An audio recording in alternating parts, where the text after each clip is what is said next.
제가 지난번에 수요 찬양 예배 설교했을 때 성경 인물 갈렙에 대해서 대한 이야기를 강아지의 믿음이란 제목으로 나누어 드렸습니다.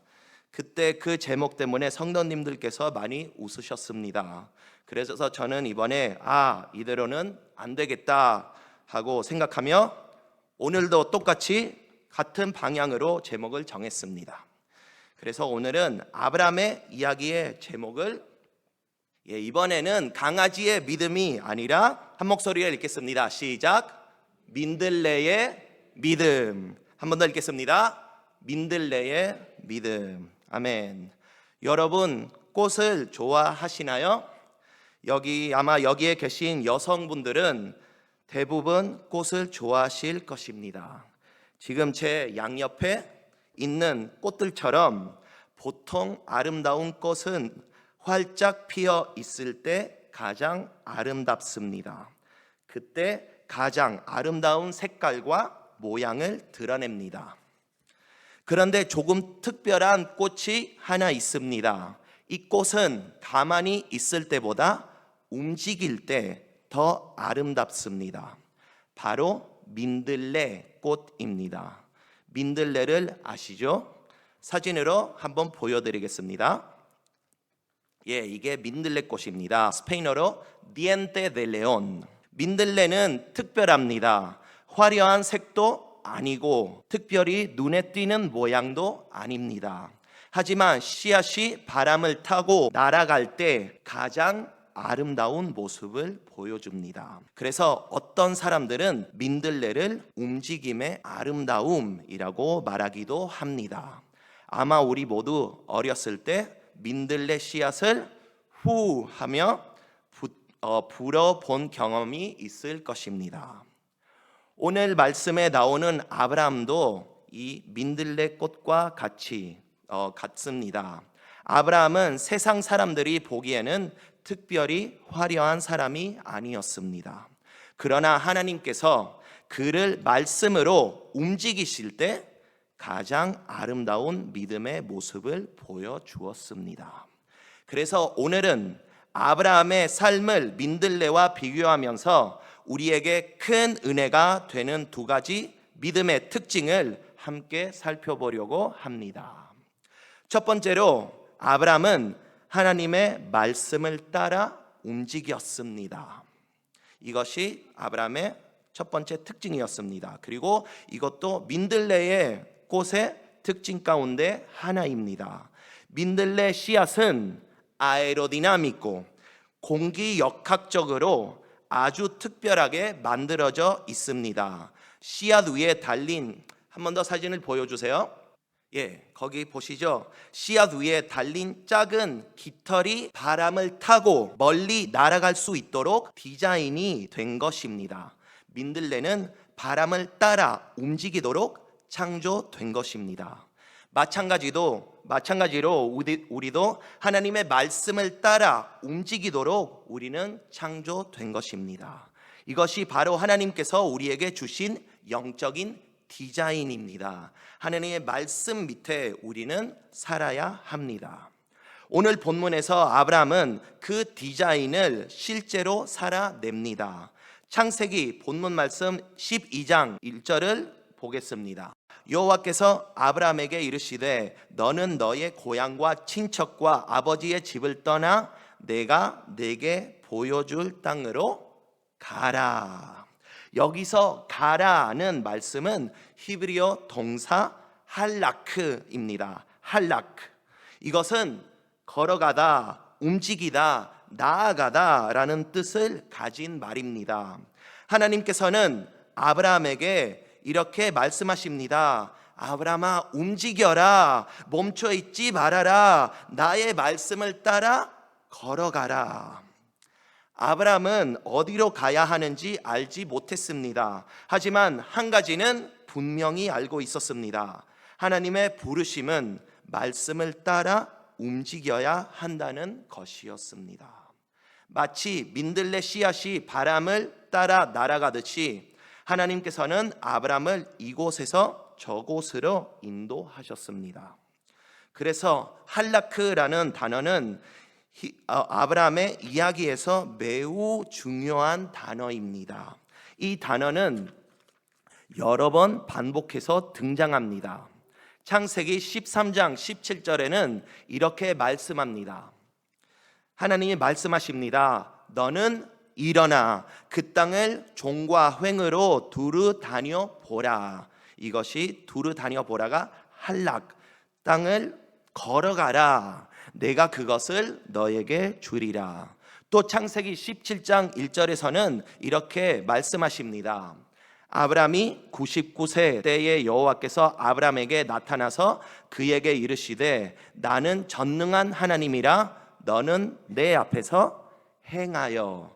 이 행하여 단어가 히브리어로 할락. 그래서 너는 내 앞에서 걸어가며 완전하라. 이렇게 하나님의 말씀이 계속 아브라함을 움직이게 하셨습니다. 그런데 아브라함의 삶을 가장 잘 보여주는 표현이 하나 있습니다. 이것은 창세기 14장 13절에 나오는 히브리 단어입니다. 히브리. 도망한 자가 와서 히브리 사람 아브라함에게 알리니 그때에 아브라함이 아모리 족속 마므레의 상수리 숲을 근처에 거주하였더라. 여기까지 읽겠습니다. 여기서 히브리 사람이라는 말은 가나안 사람들이 아브라함에게 붙여준 별명과 같은 표현입니다. 왜냐하면 히브리라는 말은 히브리어로 강을 건너온 사람, 건너가는 사람이라는 뜻을 가지고 있었기 때문입니다. 그래서 이 한 단어 안에 아브라함의 움직이는 인생이 담겨 있습니다. 아브라함은 정착한 사람이 아니라 하나님의 말씀을 따라 계속 움직인 사람이었습니다. 그의 정체성은 바로 히브리 사람이었습니다. 그렇다면 한 가지 생각할 게 있습니다. 하나님께서 왜 아브라함을 계속 움직이게 하셨을까요? 왜 한 곳에서만 머물게 하지 않으셨을까요? 그 이유는 무엇인지 아시나요? 바로 아브라함이 가진 복을 흘려 보내기 위해서였습니다. 하나님께서는 이렇게 말씀하셨습니다. 땅의 모든 족속이 너로 말미암아 복을 얻을 것이라. 모든 족속이 복을 받아야 될 것인데 아브라함이 한 자리에서 정착하면 그 복을 흘려 보낼 수 없었습니다. 그래서 하나님은 계속 아브라함을 움직이셨습니다. 복은 머물러 있을 때보다 흘러갈 때 더 아름답습니다. 그래서 하나님께서는 아브라함을 보내셨습니다. 이게 아브라함의 삶이었습니다. 저도 올해 1월에 볼리비아 코차밤바에서 이숨이라는 신학 과정을 공부할 기회가 있었습니다. 저는 공부하러 갔기 때문에 다른 사역을 할 생각이 없었습니다. 그런데 매주 여러 교회에서 귀찮게 설교와 세미나 요청이 계속 들어왔습니다. 솔직히 저는 시간이 없어서 가고 싶지 않았습니다. 저는 공부하는데 바쁜데, 그런데 너무 계속 권하셔서 결국 제가 그에게 말했습니다. 알겠습니다. 먼저 기도하고 답을 드리겠습니다. 그래서 기도로 들어갔습니다. 하나님, 어떻게 해야 하나요? 이 교회로 설교하러 가야 되나요? 이렇게 기도했는데 하나님께서 뭐라고 말씀하셨는지 아시나요? 어떻게 생각하세요? 가라고 하셨을까요? 아니면 가지 말라고 하셨을까요? 아브라함에게 말씀하신 것처럼 가라고 말씀하셨습니다. 안다. 왜 가야 하는지 저는 이해되지 않았습니다. 하지만 하나님이 말씀하셨기에 저는 순종했습니다. 시간이 부족한 가운데 설교와 강의를 준비해서 교회를 방문했습니다. 그런데 무슨 일이 일어났는지 아세요? 그곳에서 하나님께서 아름다운 역사를 하시는 것을 보았습니다. 성령님의 임재가 있었고 예배의 기쁨이 있었고 성도들 가운데 은혜가 넘쳤습니다. 그때 성령님께서 제 마음에 이런 감동을 주셨습니다. 내가 왜 너를 이곳으로 인도했는지 이제 알겠니? 이 사람들에게 생명을, 은혜를 흘려 보내기 위해서였다. 사랑하는 성도 여러분, 하나님께서는 오늘도 우리를 말씀으로 움직이십니다. 민들레 씨앗 하나하나는 모두 새로운 생명을 품고 있습니다. 바람은 그 씨앗을 필요한 곳으로 옮겨줍니다. 마찬가지로 하나님께서도 우리를 우리의 가정으로, 직장으로, 학교로, 길거리로 우리를 보내십니다. 왜 우리를 보내실까요? 복음을 전하게 하시기 위해서입니다. 생명의 씨앗을 심게 하시기 위해서입니다. 우리 모두가 하나님의 말씀에 순종하여 움직이는 믿음의 사람이 되기를 축복합니다. 그래서 우리 마음 안에 성령님께서 감동할 때가 있습니다. 저 사람에게 가서 이런 축복의 말을 해줘라, 사랑한다 말을 해줘라. 우리는 하나님 부끄러워요. 왜 그런 말을 하시는가요? 우리는 이해가 못할 때가 있습니다. 하지만 하나님은 왜 거길로 가라고 감동하시는가요? 그 사람에게 생명을 주기 위해서. 그래서 이거를 기억하기를 원합니다. 하나님이 우리를 말씀하시고 인도하시는 것은 사람들에게 복을 주기 위함입니다. 우리가 가는 곳마다 복음의 씨앗이 심어지고 예수 그리스도의 생명이 나타나는 역사가 있기를 주님의 이름으로 축복합니다. 아멘. 그리고 두 번째로 아브라함의 특징은, 아브라함은 하나님의 역사하심, 아브라함의 공급하심을 신뢰했습니다. 하나님을 믿었습니다. 민들레에 또 다른 특징이 하나 있습니다. 사진을 보여주세요. 이미지에 나오는 것처럼 민들레는 매우 강한 생명력을 가지고 있습니다. 다른 식물들이 자라기 어려운 곳에서도 민들레는 자랍니다. 벽의 틈 사이에서도 자라고 메마른 땅에서도 자라고 돌이 많은 곳에서도 자랍니다. 그래서 우리는 길가에서도 지붕 위에서도 산에서도 민들레를 볼 수 있습니다. 바람이 씨앗을 떨어뜨리는 곳이면 어디든지 뿌리를 내리고 자라납니다. 아브라함도 마찬가지였습니다. 그는 어디로 가든지 무엇을 하든지 하나님께서 자신을 붙들어 주실 것을 믿었습니다. 오늘 본문 2절과 3절을 한번 다시 보겠습니다. 내가 너로 큰 민족을 이루고 내게 복을 주어 내 이름을 창대하게 하리니 너는 복이 될지라. 너를 축복하는 자에게는 내가 복을 내리고 너를 저주하는 자에게는 내가 저주하리니 땅의 모든 족속이 너로 말미암아 복을 얻을 것이라 하신지라. 아멘. 이 말씀에서 계속 반복되는 단어가 하나 있습니다. 바로 내가입니다. 하나님이 말씀하시는 내가 큰 민족을 이루겠다, 내가 복을 주겠다, 내가 너의 이름을 창대하게 하겠다, 내가 축복하겠다. 모든 행동의 주원은 하나님이십니다. 하나님께서 아브라함의 삶을 책임지시겠다는 약속입니다. 그래서 아브라함의 인생은 점점 하나님께서 역사하신다라는 사실을 배우는 과정이 되었습니다. 처음에는 아브라함은 그렇지 못했습니다. 아브라함도 자신의 생각과 방법을 의지할 때가 많았습니다. 하나님의 일하시겠다는 믿음 대신 자기의 힘으로 해결해야 됐다는 일이 많았습니다.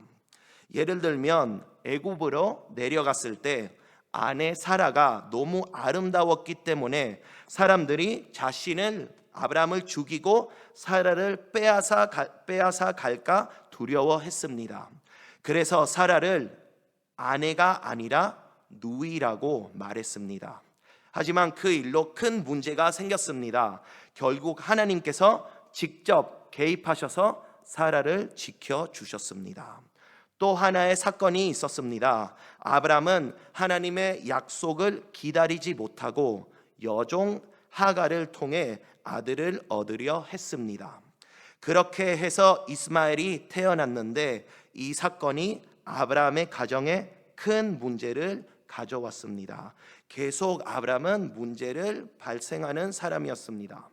그러나 하나님께서는 다시 찾아오셔서 약속의 아들을 하갈이 아니라 사라를 통해 태어날 것이라고 말씀하셨습니다. 아브라함의 삶은 이렇게 계속해서 배우는, 하나님을 믿는 것을 배우는 과정이었습니다. 나의 힘이 아니라 하나님의 공급하심을 신뢰해야 하는구나. 그리고 마침내 가장 아름다운 장면이 등장합니다. 창세기 22장입니다. 하나님께서는 아브라함에게 이삭을 번제로 드리라고 말씀하셨습니다. 아브라함은 순종하여 이삭과 함께 모리아 산으로 올라갔습니다. 그때 이삭이 아버지에게 묻습니다. 아버지, 불과 나무는 있는데 번제할 어린 양은 어디에 있습니까? 이것은 정말 중요한 질문이었습니다. 왜냐하면 준비된 것은 많은데 가장 중요한 제물이 어린 양이 없었기 때문입니다. 그때 아브라함은 어떻게 대답했나요? 창세기 22장 8절. 이제서야 믿음의 대답이 아브라함의 입에서 나오는 것입니다. 함께 읽겠습니다. 시작. 아브라함이 이르되 내 아들아, 번제할 어린 양은 하나님이 자기를 위하여 친히 준비하시리라 하고 두 사람이 함께 나아가서. 얼마나 놀라운 고백입니까? 예전에 아브라함 같았으면 자신의 방법을 먼저 찾았을 것이었습니다. 하지만 이제는 아브라함은 달랐습니다. 하나님께서 하실 것이다. 그리고 성경은 이렇게 기록합니다. 두 사람이 함께 나아가서. 여기 나아가서라는 단어가 할락, 바로 전에 말씀했던 할락, 걸어가며입니다. 아브라함은 하나님을 신뢰하며 앞이 안 보였지만 아브라함은 계속 걸어갔습니다. 그리고 이삭은 그런 아버지의 모습을 보며 하나님을 신뢰하는 법을 배우게 되었습니다. 그때 아브라함과 이삭은 여호와 이레의 하나님을 경험하게 되었습니다. 필요 가운데 공급하시는 하나님, 역사하시는 하나님, 믿음으로 계속 걸어갔을 때 알았던 것입니다. 사랑하는 성도 여러분, 우리의 삶에도 부족한 것이 얼마나 많습니까? 돈이 부족할 때도 있습니다. 건강이 부족할 때도 있습니다. 능력이 부족하다고 느낄 때도 있습니다. 미래가 보이지 않을 때도 있습니다. 그럴 때 우리는 어떻게 반응을 하나요? 우리는 여호와 이레를 고백하며 계속 믿음으로 하나님의 말씀을 따라 걸어갈 수 있을까요? 몇 년 전에 저는 다른 교회 유니온부 수련회에서 강사로 말씀을 전하게 되었습니다. 그 수련회는 멀리 있는 딴딜에서 열렸습니다. 말씀을 전하기 위해 저는 모든 자료 PPT를 준비해 두었습니다. 그런데 첫 번째 예배 시작 10분 전에 선생님들이 저에게 급하게 달려와서 전도사님, 큰일 났습니다. 프로젝터가 되지 않습니다 라고 말했습니다. 어린이 수련회에서 영상과 그림이 없는 것은 큰 문제입니다. 왜냐하면 어린이들은 눈으로 보면서 배우기 때문입니다.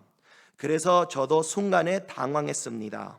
하지만 그곳에서 제가 리더였기 때문에 당황하는 모습을 보일 수는 없었습니다. 그래서 저는 속으로 하나님께 기도했습니다. 하나님, 이제 망할 것 같습니다. 이제 어떻게 해야 하나요?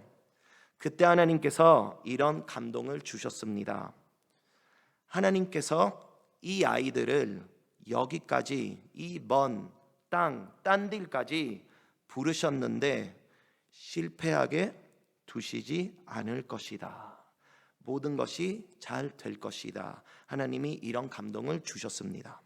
그래서 제가 선생님들을 모아놓고 이렇게 말했습니다. 걱정하지 마세요. 하나님께서 오늘 반드시 일하실 것입니다. 솔직히 저는 어떻게 될지는 몰랐습니다. 하지만 하나님께서 무언가 하실 것이라는 믿음이 있었습니다. 그리고 함께 기도하는 가운데 하나님께서 한 가지 아이디어를 주셨습니다. 성경 이야기를 연극으로 해보자는 것이었습니다. 그래서 이 선생님은 다윗의 역할을 해주세요. 이 선생님은 골리앗의 역할을 해주세요. 갑자기 즉석에서 연극을 시작했습니다. 그런데 아이들이 너무 좋아했습니다. 오히려 준비했던 저의 PPT 자료보다 더 집중하며 말씀을 들었습니다. 하나님께서 절망 가운데 길을 열어주신 것입니다. 이런 일을 저는 여러 번 경험했습니다. 결국 중요한 것은 우리의 능력이 아닙니다. 우리와 함께 하시는 하나님이십니다. 사랑하는 성도 여러분, 오늘도 하나님께서는 살아 계십니다. 아멘. 그리고 하나님의 말씀을 따르는 우리를 버리지 않으실 것입니다. 우리를 홀로 두지 않으십니다. 우리가 부족한 것을 아시고 우리가 필요한 것을 아시며 가장 좋은 때에 공급해 주실 것입니다. 그러므로 아브람처럼 믿음으로 고백하기를 원합니다. 여호와 이레. 한번 따라 하시기를 바랍니다. 여호와 이레. 하나님께서 무언가를 하시겠다. 아멘. 하나님께서 준비하실 것입니다. 하나님께서 공급하실 것입니다. 이 믿음으로 오늘도 하나님의 말씀을 따라 걸어가시는 모든 성도님들 되시기를 주님의 이름으로 축복합니다. 결론입니다. 사랑하는 성도 여러분, 우리의 삶은 민들레 꽃과 같습니다. 마지막 10초 영상을 한번 보여드리겠습니다. 민들레 꽃이 무엇을 하는지.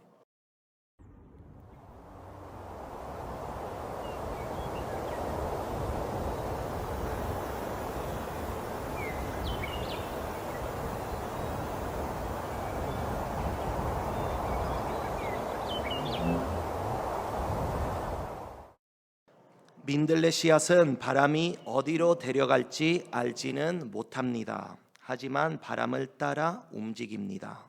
오늘 우리도 마찬가지입니다. 우리의 생명은 하나님의 손에 있습니다. 하나님께서 우리를 어디로 인도하실지는 우리는 알 수는 없습니다. 때로는 이해되지 않을 때가 있습니다. 때로는 부족해 보일 때가 있습니다. 그러나 하나님의 말씀을 따라 움직이면 하나님이 반드시 공급하실 것입니다. 하나님께서는 우리를 통해 그리고 많은 사람들에게 생명을 흘려 보내시기를 원하십니다. 민들레 씨앗이 바람을 타고 곳곳에 생명을 전하듯이 우리도 하나님의 말씀에 이끌려 세상 가운데 복음의 씨앗을 전하는 사람들이 되기를 소망합니다. 말씀을 따라 움직이는 믿음, 하나님이 역사하실 것을 신뢰하는 믿음, 바로 민들레의 믿음을 가진 저와 여러분이 되시기를 주님의 이름으로 축복합니다. 아멘.